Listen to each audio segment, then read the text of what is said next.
The federal ఆంధ్రప్రదేశ్కి స్వాగతం. ఎవడ్రా మమ్మల్ని ఆపేది? ఇది Andhra Pradesh deputy CM Pawan Kalyan dialogue. మన సినిమాల పరిస్థితి అంటే మనల్ని ఎవడు రాపేది? అక్కడ సినిమాలో కాదు, రాజకీయాల్లో బాగా ప్రాచుర్యం పొందిన డైలాగ్ ఎవడ్రా మమ్మల్ని ఆపేది. అధికారంలోకి రాకముందు ప్రతిపక్షంలో ఉన్నప్పుడు నాటి వైసీపీ ప్రభుత్వాన్ని విమర్శిస్తూ ప్రశ్నలు సంధిస్తూ ప్రభుత్వాన్ని ఇరకాటంలో పెట్టడానికి తన పార్టీ క్యాడర్ని తన సినిమా అభిమానుల్ని ఉత్తేజపరచడానికి వాడిన డైలాగ్ ఎవడ్రా మమ్మల్ని ఆపేది. ఇదే డైలాగ్ ప్రకారంగా రెండు తెలుగు రాష్ట్రాల్లో తన హవాని తన అధికారాన్ని చూపించారు. తాను నటించిన హరిహర వీరమల్లు సినిమా విడుదల సందర్భంగా తన అధికార దర్పాన్ని ఎవడ్రా మమ్మల్ని ఆపేది అన్నట్టుగా రెండు రాష్ట్రాల మీద చూపించారు అన్న చర్చ, విమర్శలు రెండు తెలుగు రాష్ట్రాల్లో వినిపిస్తున్నాయి. పుష్ప 2 విడుదలైన సందర్భంగా హైదరాబాద్లో సంధ్యా థియేటర్లో చోటు చేసుకున్న ఒక దుర్ఘటనలో పుష్ప 2 సినిమా హీరో అల్లు అర్జున్ వీరాభిమాని రేవతి ఆ తొక్కిస్లాట్లో ప్రాణాలు కోల్పోయింది.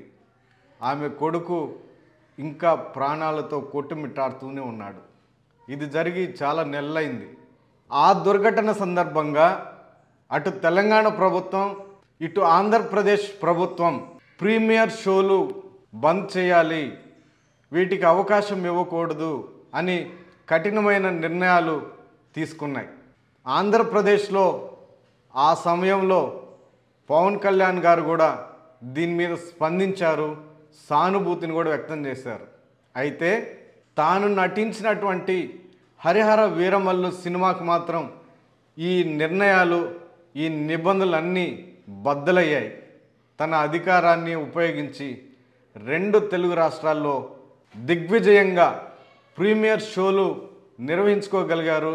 విపరీతంగా టికెట్ ధరలు పెంచి తన బిజినెస్ని, తన రాబడిని రాబట్టుకోగలిగారన్న చర్చ కూడా, విమర్శలు కూడా వినిపిస్తున్నాయి.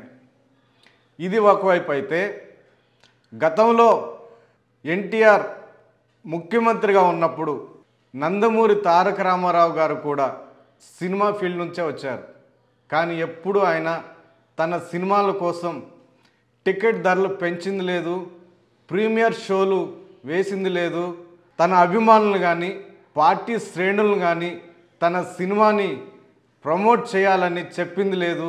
అలా తన బిజినెస్ని పెంచుకున్నది లేదు. అలాగే కృష్ణ గారు కూడా ఎంపీగా ఉన్న కాలంలో, కాంగ్రెస్ పార్టీలో ఉన్న కాలంలో తన సినిమాలని ప్రమోట్ చేసుకున్నది కూడా లేదు. అదేవిధంగా మెగాస్టార్ చిరంజీవి, పవన్ కళ్యాణ్ గారి అన్నయ్య మెగాస్టార్ చిరంజీవి గారు కూడా తాను ఎమ్మెల్యేగా ఉన్నప్పుడు కానీ, మంత్రిగా ఉన్నప్పుడు కానీ, పాలిటిక్స్లో ఉన్నప్పుడు కానీ తన సినిమాలని ప్రమోట్ చేయాలి, అధిక ధరలు పెంచుకొని వ్యాపారాన్ని డెవలప్ చేసుకోవాలి, లక్షలాది రూపాయలు సంపాదించుకోవాలి అన్న ఆలోచనలు కూడా ఎప్పుడు చేయలేదు.